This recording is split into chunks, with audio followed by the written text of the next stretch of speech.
Hello everyone! Today I am going to show you how to use snap circuits. This is the second time I do this, but they're so much fun. So let's first start off with this circuit. We're going to then go to this circuit, okay?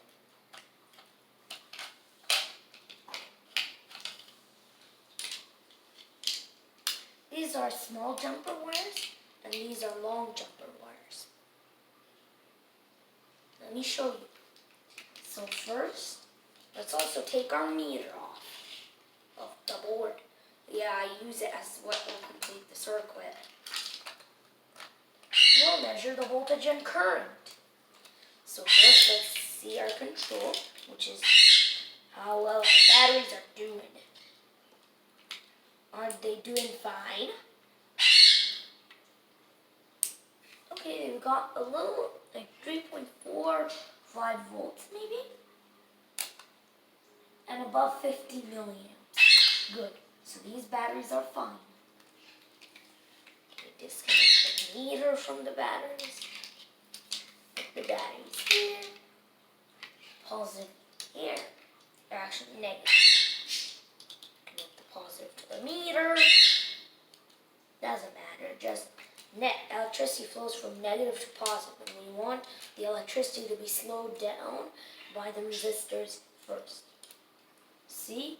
Now it's less than 1 volt. The batteries are so fine, but this resistor bank is extremely high resistance. This is 100 ohms. This is 5,100 ohms. This is 5,100 ohms. And this very bottom one here is 100,000 ohms. That's a lot of resistance. So it drops the voltage excessively. Let's see how our batteries endured that. I don't think they do. I remember I tried this and the batteries went down. Let's see how many volts there. Okay, the voltage is fine. And so is the current. I use 50 milliamp mode because that draws more current, but it's less than 1 amp. Because these batteries are not designed to provide that much current for longer durations. Yeah, this is just a... And I apologize for the parrot screaming.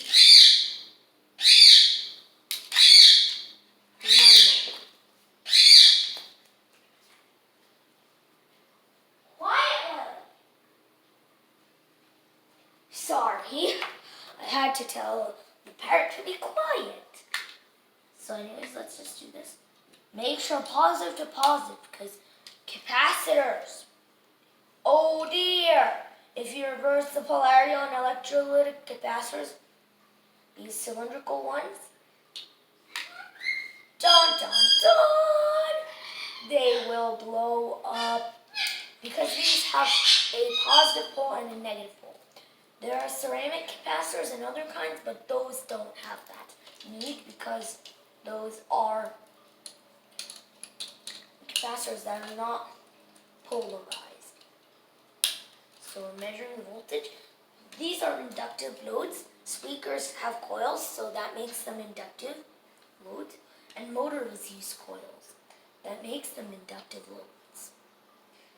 I have a motor model, but it's not here at the moment. It's in the electricity room that I work in. But let's connect it. See what happens.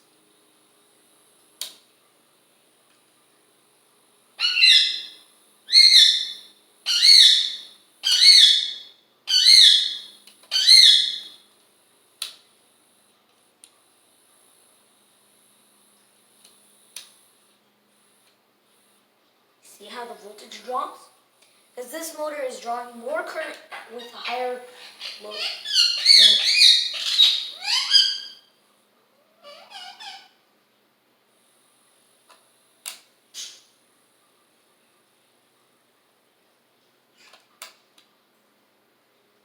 Oh dear!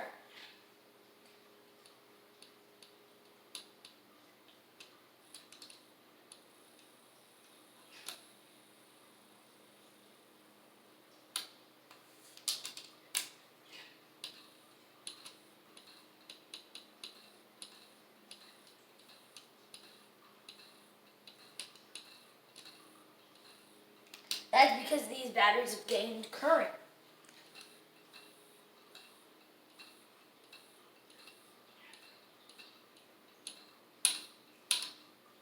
That happens because when the voltage, a low voltage can provide a higher current than a high voltage can.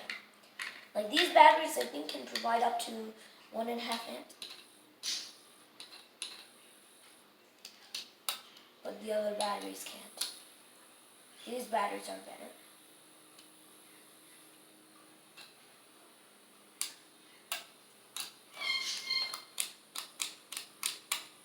So we're down at almost 2 volts because of the high load.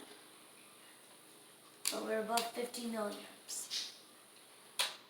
Even though we have a 570 microfarad capacitor bank, because this is 100 microfarads and this is 470 microfarads, each are 10 volts max. That means if I charge them with 3 volts, that's how many volts they'll have. But because of this, we have 570 microfarads.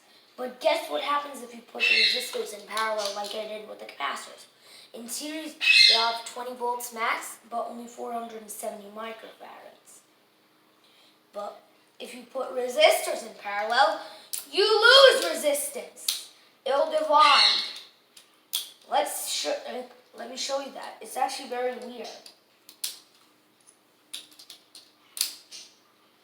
Yes, it will gain the maximum current of the resistors, but it'll take the resistance of only 100 kilo ohms, or 100,000 ohms, which is this.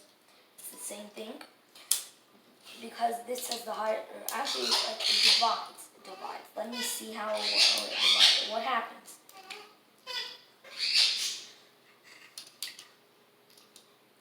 First, I need it. Stop! You should definitely not do that with a resistor that has a higher, like that has very low resistance.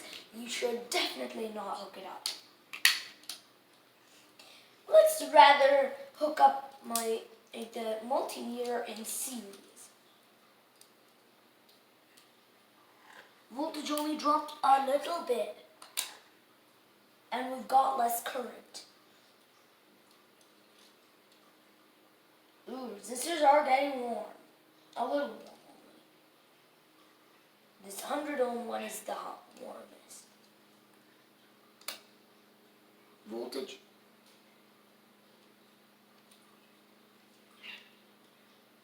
They use bigger resistors than usual. They're just a little bigger so that they can handle a little more current. Now let's see, how did our batteries survive? And now our batteries at the voltage that was shown by the resistors. Current is still high enough. The resistors wasted a lot of the current, that it became lower than 50 milliamps. So anyways, now let's move our setup to this board. It's called the variable resistor tester. Now this LED doesn't work. I'll show you why. It lights up, but it does not work with a dimmer. This is called a variable resistor or potentiometer. I have a better version of this. The way it works is it has this metal bar that gets more and more resistive the farther you go from the pole. So this is our positive and this is our negative. This will be very low resistance, like this. This will be high resistance because this is always connected to this. That means this frame is always this pole, negative. The frame is negative, okay? And positive is just a metal bar that is galvanically isolated from this.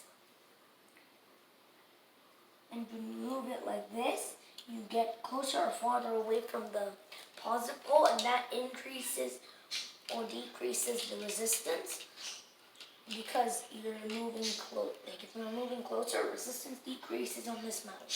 If you're moving farther away from it, the resistance increases. Let's anyways get rid of this junk wire for now. Not pulling them off because I'm gonna need them. So first, let's measure. The reason this, let's see what actually happens with this. I don't think you'll survive. I don't think the batteries will survive. Let's just try. Who knows? Plus, it's worth an experiment, right? This is multi.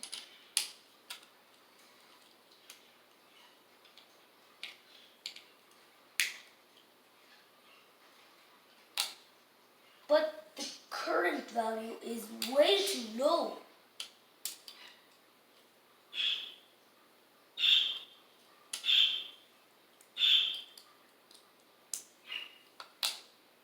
Current is still high. So the battery did survive. Just this variable resistor wastes way too much current.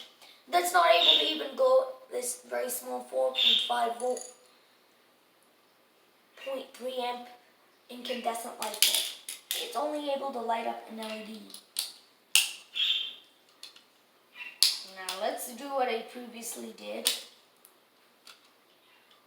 Use the meter to complete the circuit.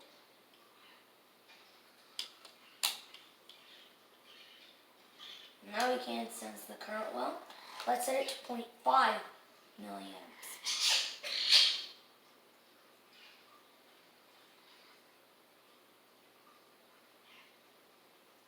Now we can sense the current. I will show you. I'll show you all the measurements that I've been doing so you understand what I meant. See what it shows? This is at 0.5 milliamp mode. Let's dim it slowly. See how the current drops. The LED is also dimming. Sorry, the camera makes the glare. I hate that of the camera. Now let's do the battery measurement for you.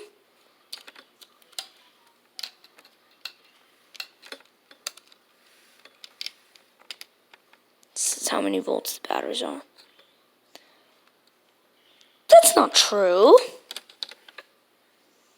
Shouldn't the batteries be at higher voltage? Or does this resistor kill the batteries? Current is still high. This is 50 amp in the 50 milliamp mode. The battery voltage is now at 3 volts, or 3.08 volts, I would say, maybe. But now, let's go back to this circuit, the inductive, capacitive, and resistive circuit. I call it the RLC circuit to explain capacitance, inductance, and resistance. Actually, let's first do that. Why am I repeating the experiments? I just want to show you the meter up close so you understand what it's exactly reading. I'm not the biggest fan of analog meters, but that's all Snap Circuits comes with, so I'm stuck with that. But at least this is not a voltmeter, it's a multimeter that can measure current and voltage. So now we're going to move to a table. I'll get the camera closer because I cannot hold all the components like this. And I'll have to be removing the battery pack.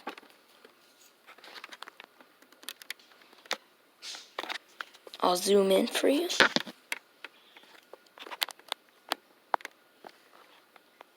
Keep watching the meter, please.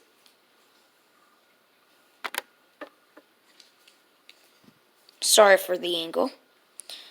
I'll just connect this to the resistor bank that is in parallel.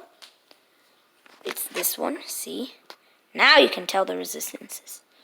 Oops. Sorry, a tripod meltdown occurred. I'm sorry. Cooperate! This is supposed to say 100. This is supposed to say 5.1K. This is supposed to show 5.1K as well. These two are the two middle are the same. Oh dear! The parrot jumped. Bad girl. You're going home. There's the parrot on the broom. She's attracted to the broom like a magnet attracts metal. She's so cute. See how she attacks the broom?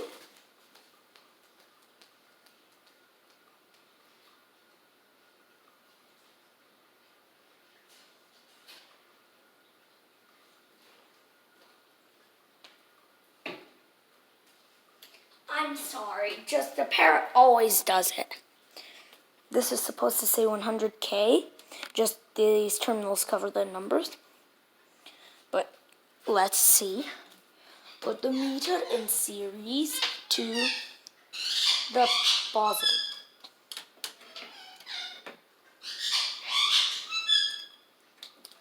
Plus, if I did a reverse polarity to the meter, it will just show negative.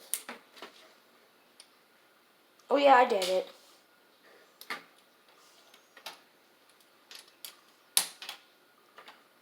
Okay. Has the voltage, did the resistor increase the voltage? That's not true. Probably the batteries rested enough just to increase a little. Let me show you the battery voltage again. Keep watching the screen, please.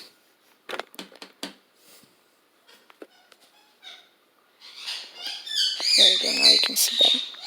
Sorry for the blurry. It says 1, 2, 3, 4, 5 on the big lines. Just the camera might not work. Okay, keep watching it.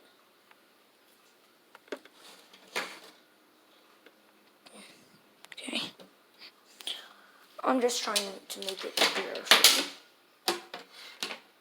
Come on!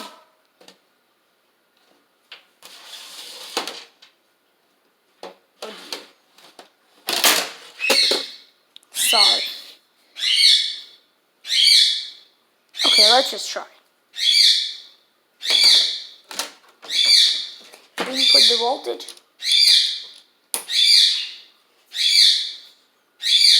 Yeah, you're seeing what I'm seeing. That faint red line. In fact, I might take the phone off. It's tripod.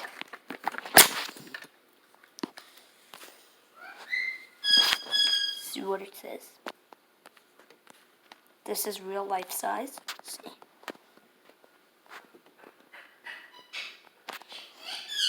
And current 30 milliamps. Now let's put our series resistor together. We don't need the two. Let's actually do it like this. The way it was when you first got in. Okay.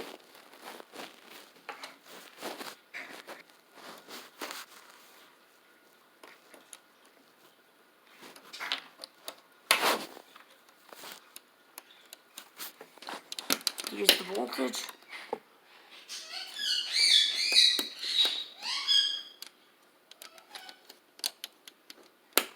Here's the current.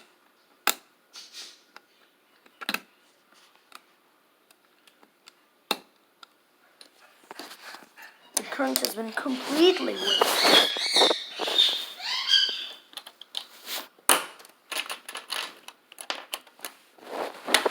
Okay. I know the video is getting quite long. Just one more now.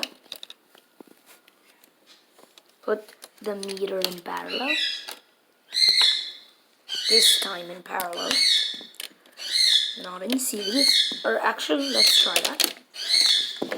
Maybe. Negative pole to negative. Please keep watching the screen. Ow. The motor just tickled. This is the voltage. Current. Off. I do have the switches, but I'm not using them. So, capacitor does store energy. It's storing energy with a capacity of 570 microfarads, but it's not going to hold with an inductive load. The inductive load is creating the opposite phase shift, so it's making that. If this is AC, but this is a DC voltage, not an AC voltage. I don't have an oscilloscope either. I'm planning on getting one, but I don't have that yet. So do you see? Now let's move it back to the variable resistor board. Red LED dims the best, so actually let's try it. Or actually first, let's try this. I know I said I'm going to do a series, but the video is getting way too long. I can show you later. But this is very important to see now.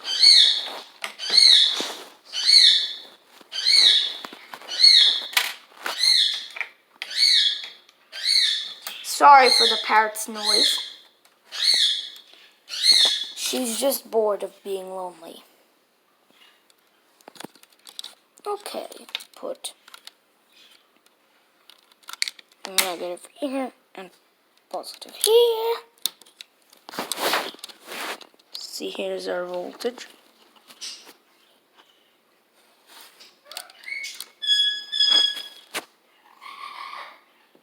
Now let's visualize the current. See, the LED is quite bright now.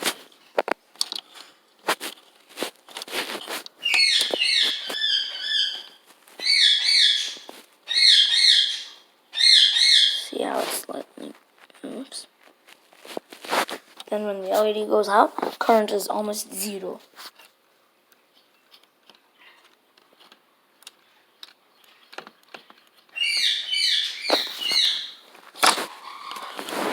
Okay. So now, because I said I'll do the red LED, I'll do that. Okay. Switching from white LED. Oh man, I forgot to show you why the color LED doesn't work. Like, it's just not that dimmable because it has an integrated IC or integrated circuit to make the LED switch color to color.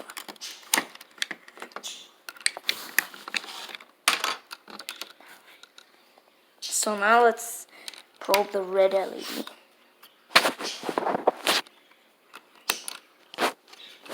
This is voltage.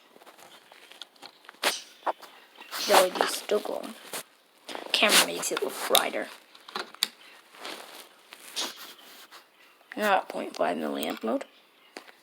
Oh, this LED is more efficient because the current is above 0.5 milliamps with this LED. Oh, it does a spike thing as well. Now we're at the top. And if we reverse it, now we're at max. I'm going down to the middle. That's because these are two ends. If we connect the two ends, the middle is going to be minimum. And I'll disconnect. So now, we've all been waiting for the grand part. The series connection of an inductive capacitive load mix. Putting the meter in series. Negative to negative.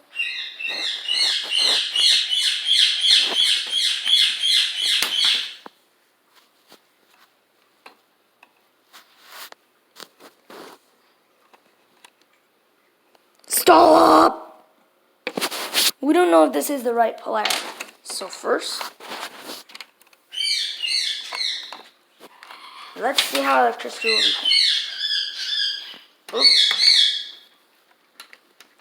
It'll flow like this through the meter. Out.